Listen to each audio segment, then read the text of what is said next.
முதலாவது நாளையிலே மூத்த தேவி வந்து தான் பிறந்தார்.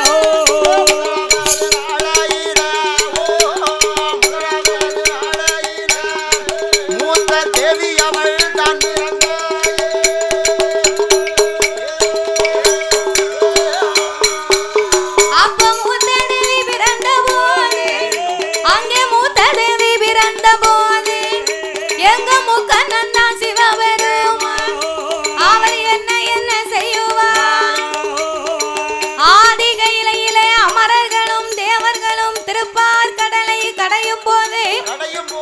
முதலாவது நாளையிலே பார்க்கடலில் மூத்த தேவி வந்து பிறக்கிறாள். மூத்த தேவி வந்து பிறந்த போது தெய்வ முனிவர்கள் எல்லாம் ஓடோடி சிவனிடத்திலே ஒப்படைத்தார்கள். மூத்த தேவியை ஒப்படைத்தவுடனே சிவபெருமான், அம்மா தாயே மூத்த தேவி, உலகத்தில் இருக்கக்கூடிய தீயோர்களிடத்திலே சென்று நீ குடியிருப்பாயாக அப்படின்னு மூத்த தேவியை அனுப்பி வைத்தார். மூத்த தேவின்னா யாரு தெரியுமா? இன்னைக்கு நம்ம எல்லோரும் மூதேவி மூதேவின்னு சொல்லுகிறோம் பாருங்க. அந்த அம்மா முதலாவது பிறந்ததுனால எல்லோருக்கும் மூத்தவள் மூத்த தேவின்னு அவளுக்கு பேரு. ஆனா நம்ம அதை மூதேவி மூதேவி அப்படின்னு சொல்லுகிறோம். அது தவறான வார்த்தை. ஆமா. அதனால சிவபெரும் அண்ணாச்சி முதல்ல வச்ச மாதிரி வைங்க, கொஞ்சம் கூட்டி வைங்க தம்பி. உள்ள இருக்க பாக்ஸ கொஞ்சம் ஏத்தி வைங்க, கொஞ்சம் ஏத்தி கூட்டி வைங்க பாக்ஸ. ஆமா, உள்ள கொஞ்சம் கூட்டி வைங்க. மூத்த தேவி வந்து பிறந்த சிவபெருமான் மூத்த தேவியை தீயோர்களிடத்தில் குடியிருக்கும்படியாக அனுப்பி வைக்க அங்க இரண்டாவது நாள் பார்க்கடலையே கடையும் போது அங்க இரண்டாவது நாளையிலே அந்த பார்க்கடலை கடையும் போது அங்க என்ன என்ன விறகுதானா ஈசனோட கையிலே அந்த ஈசனோட கையிலே அந்த ஸ்ரீதேவி தான் பிறந்தார்.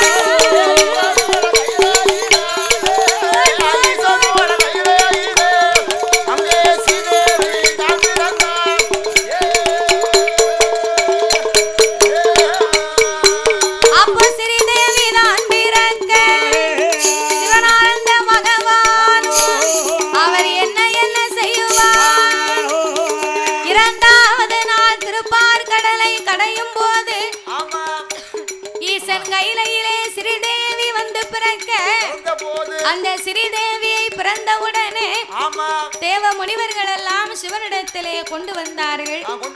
ஸ்ரீதேவியோ கையிலே துளசி மணி மாலையோடு பிறந்தவள்.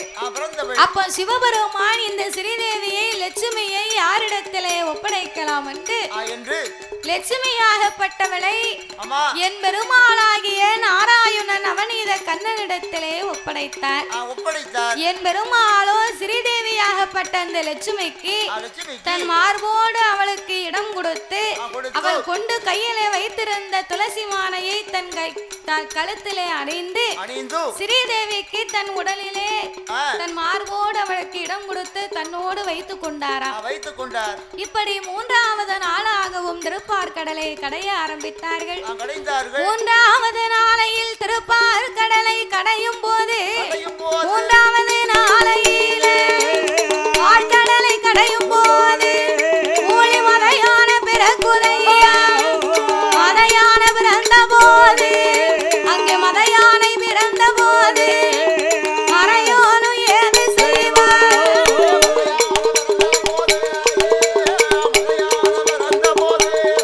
அங்கே மறையோனும் ஏது செய்வார்.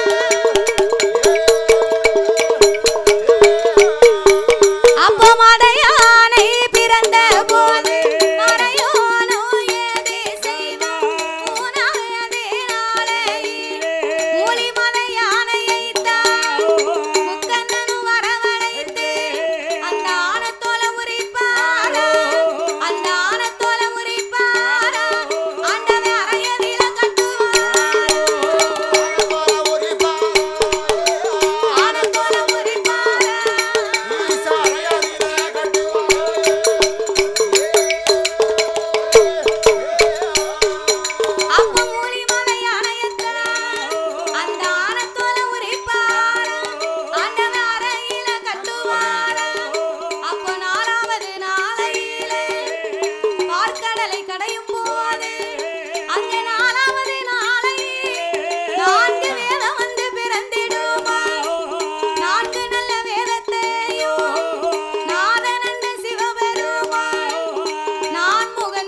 வரவழைத்து மத யானை வைத்து என்ன செய்ய முடியும்? அதை வைத்து ஒண்ணும் செய்ய முடியாது. ஆன தோலை உரிச்சார், ஆண்டவன் அறையில கட்டினார். அப்படியே அறையில கட்டினார். அன்னையில இருந்துதான் ஆண்டவனுக்கு ஆனை தோல் போர்வை, புலித்தோல் ஆசனம்.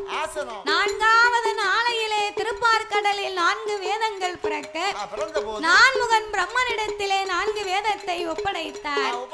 5வது நாளையில் அந்த திருப்பார்கடலை கடையும் போது பஞ்சாட்சரம் வந்து பிறக்க அந்த பஞ்சாட்சரத்தை எடுத்து பகவான் நல்ல நெத்தி நிறைய பூசினார். பஞ்சாட்சரம்னு சொன்னா விபூதி, திருநீரு. திருநீரு என்று சொன்னா நீர் இல்லாத நெச்சிப்பால் அப்படின்னு சொல்லுவார்கள்.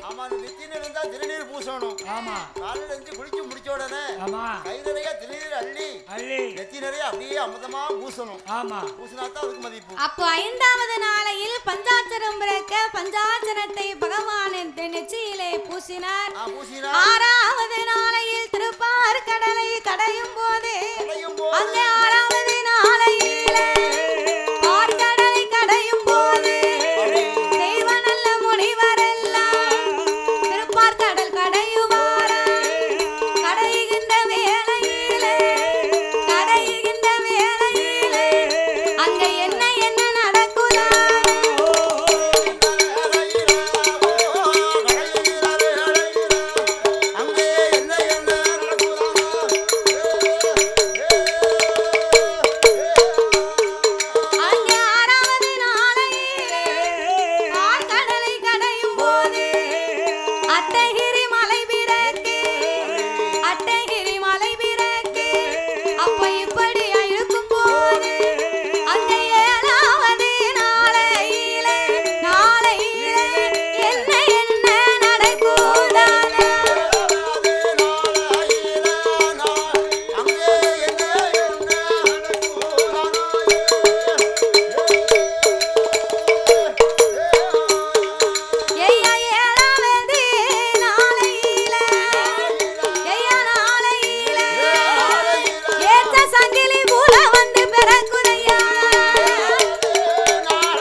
ஆண்டுகொண்டு தீர்த்தமதி ராஜா போல் திரண்டு வந்தார் பூத தெய்வம். பூதம் பூதம் அப்பேற்பட்ட சங்கிலி பூதம் ஆகாயம் பூமிக்குமாய் வடிவமெடுத்து அங்கும் இங்கும் ஆடுது ஓடுது பாடுது அப்படியே பாதாளி போடுது. பூனை போல் பதுங்கினார் புலி போல் பாய்ந்தார். அப்பேற்பட்ட சங்கிலி பூதத்தை ஆண்டவன் வரவழைத்து ஏய் சங்கிலி பூதம் ஆதி கையிலே நீ ஆட வேண்டாம் பாட வேண்டாம் ஆதாளி போட வேண்டாம் அப்பா சொல்லுக்கு இணங்க நீ கைலாசத்துல இருந்தேனா இந்த கைலாசத்துல உனக்கு நல்ல இடம் உண்டப்பா. அப்பா பகவானே ஏன் என்னை பிறவி செய்தீர்கள்? நான் பிறவி எடுத்த காரணம் என்ன? அப்பா ஏன் சங்கிலி பூதம் என் வார்த்தையை கேளு. நான் அப்பா உலகம் எல்லாம் படியலக்க போனேன்னு சொன்னா உங்க அம்மா பார்வதி ஒத்தையிலே உட்கார்ந்து இருக்காப்பா. அவளுக்கு நேரம் போகணும். ஒரு பாதுகாப்புக்கு ஒரு ஆளு வேணும். அதனால் காவலுக்கு எத்த கடும் தெய்வம் நீதான் சங்கிலி பூதம்.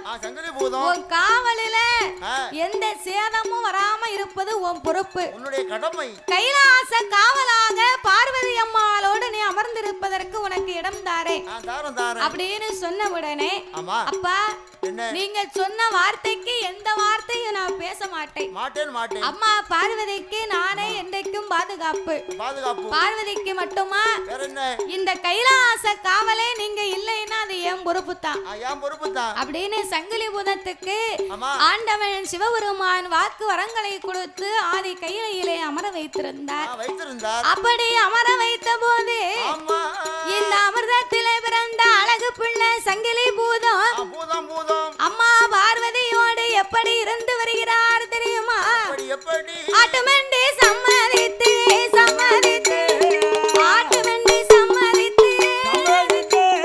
அழகு பிள்ளை சங்கிலி பூதம் அவர் ஆதிவல்லி கையில பார்வதிக்கு காவலாக அவ பக்கத்துல இருப்பாரா கைலாச காவலாக.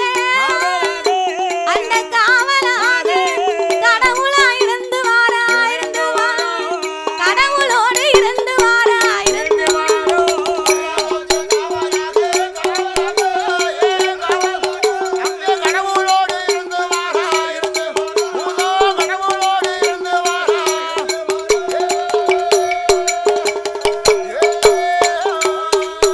அப்படி காவலா இருக்கும்போது காவலாக இருக்கும்போது எங்க அழகு பிள்ளை சங்கிலி பூதம் சக்தியோட இடம் அதிலே அம்மா பார்வதி ஆண்டவன் போனாரா உங்க பக்கத்தில நான் இருப்பேன் என்று பூதத்தாரும் சொன்ன போது பார்த்தாள பார்வதி எப்பா என் மகனே சங்கிலி பூதம் அப்பா பூலகத்துக்கு படியிலக்கு போன அம்மாவுக்கு காவலாக கைலாச பொறுப்பே உன் பொறுப்பாக நீ அமர்ந்திருக்கணும் அப்பா அப்படின்னு சொன்ன உடனே அப்பந்தான் சங்கிலி பூதம் சொன்னார் அம்மா உங்களை தாண்டி எனக்கு வேறு என்ன வேலை இருக்க போகுது? நானே உங்களுக்கு காவலாக அமர்ந்து வருகிறேன் என்று பார்வதியோடு சங்கிலி பூதம் கைலாச காவலாக இருக்க ஒரு நாள் தினத்திலே இப்படியாகவே நடந்து கொண்டிருக்கும் போது ஒரு நாள் தினத்தில் சிவபெருமான் பூலோகம் படியிலக்க போனார். அப்ப படியிலக்க போன போது சிவபெருமான் காலையிலே போனார்னா மாலையிலே வருவார். ஆனா அன்னைக்கு ஆண்டவன் படியிலக்க போய் 8 நாளா திரும்பி கைலாசத்துக்கு வரக்காங்கல. தெரியல. படியலக்க போன பகவான் ஒரு நாள் வருவார்னு பார்த்தாங்க பார்வதி. பகவான் வரலை. மறுநாள் வருவார்னு பார்த்தாங்க. மறுநாளும் வரவில்லை. அப்பவும் வரல. அப்ப 3வது நாளாவது வந்துருவாரா பகவான்? அப்பவும் வரவில்லை அப்படின்னு எதிர்பார்த்தாங்க பார்வதி. 3வது நாளும் வரல. 4 நாளாச்சு 5 நாளாச்சு 6 நாளாச்சு 6 நாளுக்கு அப்புறம் 7 நாள் தான் என்னாச்சு? 6க்கு அடுத்து 7. அப்ப 7க்கு அடுத்து 8. 8 நாள் எதிர்பார்த்தாங்க. ஆண்டவன் பகவான் வரவில்லை. ஈஸ்வராகப்பட்ட சிவபெருமான் வரலை. வர மாட்டாரு. ஆமா 8 நாளாக சிவபெருமானை காணாத பார்வதி ஐயோ ஆண்டவன் பகவானுக்கு என்னாச்சோ ஏதாச்சோ தெரியவில்லை. படி இழக்க போன ஆண்டவன் இன்னும் கைலாசத்திற்கு திரும்ப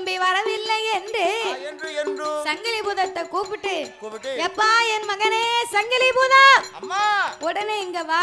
என்ன அம்மா? நம்ம அப்பா பூலகத்துக்கு படியலக்க போனான்னா வீட்டுக்கு வந்துருவாரு. உடனே வந்துருவாரு. ஆனா 8 நாள் ஆச்சு மகனே. அம்மா இன்னமும் உங்க அப்பா திரும்பி வர காங்கல. கைலாசம் வரலையே. என்னமோ ஏதோ தெரியல அப்படின்னு பார்வதி சங்கிலி பூதத்தை அழைத்து சொல்ல அம்மா சிவபெருமா மடிகளுக்கு போனவர் எங்க போனாரு தெரியுமா? அவர் எங்க போயிட்டாரு? தில்லையிலே சென்று திரு நடனங்களாடி பல காலங்கள் ஆகிவிட்டது. அதனால தில்லையிலே சென்று சிவகாமியோடு திருநடனம் ஆட வேண்டும் என்று சிவபெருமான் புறப்பட்டு போனவர் திரும்பியே வரல. பாத்துக்கோ. ஆமா எங்க போனாலும் பார்வதி கிட்ட சொல்லிட்டு தான் போவாரு. ஆமா ஆனா தில்லை போய் சிவகாமியோட திருநடனம் ஆட போனார் பாத்தீங்களா? ஆமா அதனாலதான் சொல்லாம போயிட்டாரு. வேற யாரு கூட ஆட போயிருந்தா சொல்லிட்டு போவாரு. மனசு சொல்லிட்டு போயிருப்பாரு. ஆமா சிவகாமி கூட போய் ஆட போறதுனால சிவகாமினா நீ அவரை தப்பா பேசக்கூடாது. என்ன? சிவகாமி என்பவளும் சக்தியினுடைய திரு அவதாரம் தான். உண்மைதானே? உலகெங்கும் சிவன் எங்கெங்கு அமர்ந்திருக்கிறாரோ அங்கங்கு சிவனோடு இருக்கும் சக்திகள் எல்லாம் பார்வதியின் அவதாரமே. குச்சாலத்துல இருக்காளே குழல்வாமொழி அந்த அம்மா சக்தி அவதாரம் தான். தென்காசியில இருக்காளே உலகம்மா அவளும் சக்தி அவதாரம் தான். திருநெல்வேலியில இருக்காளே காந்திமதி அவளும் சக்தி அவதாரம் தான். சங்கரங்கோவில்ல இருக்கவரு ஆவட கோமதி அம்மா அந்த அம்மாவும் சக்தி அவதாரம் தான். அப்ப சிவபெருமான் தில்லையிலே திருநடனங்கள் ஆடி பலகாலங்கள் ஆகிவிட்டது என்று படியிழந்த கையோடு ஆண்டவன் தில்லைக்கு சென்று விட்டார். இதை அறியாத பார்வதி சிவனை காணாமல் கைலாச மலையிலே பார்வதா தேவி கவலை கொண்டு எப்படி அமர்ந்திருக்கிறாள் தெரியுமா? நீட்டின கால் மடக்கலையே மடக்கலையே நீட்டிய கால் மடக்கலையே கவந்த தேலை நுமுறலையே அவன் உழைந்து கொண்டு முடியலையே அவன் மௌனமாயிருப்பாளா ஐயா இருப்பாள் மாயந்தங்கை பார்வதியா அவன் மாயந்தங்கை பார்வதியா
அவள் மௌனமும் கவலையுமாக இருந்தால் மாயந்தங்கை பார்வதி கவந்த தலை நிமிரவில்லை, உலைந்த கூந்தலை அள்ளி முடியவில்லை, கால் நீட்டிய காலம் அடக்காம சிவனார் வரும் பாதையிலே கவுந்த தலையோடு அமர்ந்திருக்கிறாள் கண்ணந்தங்கை பார்வதி. ஒரு நாள் அப்படி இருக்க மாட்டா. அப்படியே வைங்க அண்ணாச்சி, குறைக்காதங்க. அன்று மலர்ந்த தாமரை போல் இருக்கும் பார்வதியின் முகமாகப்பட்டது.